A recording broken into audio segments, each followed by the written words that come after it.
tumaas yung standard ko sa guy. So wala ka nagugustuhan. Parang ganun. Kasi hindi na nila namimit yung ano ko eh. Bakit ito bang last relationship mo? Gaano kayo katagal nun?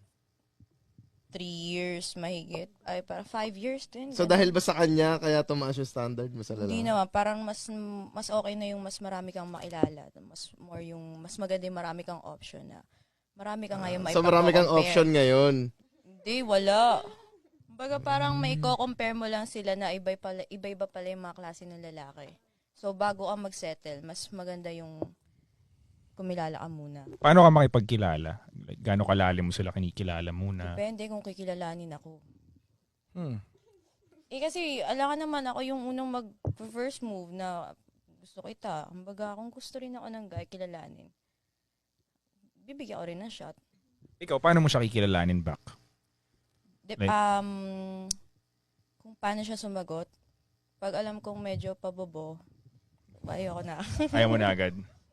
Pabobo. Ayoko na. Oo, kasi ano na eh. So sa pag-uusap pa lang, enough na yun para makilala mo yung lalaki? Kung paano siya sumagot, kung paano yung mindset niya, yung ganun. Hindi na para tanungin siya ng basic information. Kailan birthday mo, ganun. Yeah. Zodiac sign, ganun, wala na. Tapos isa-search nila, ay parehas kami ng Compatibility. ganun. Sa 5 years na yun, may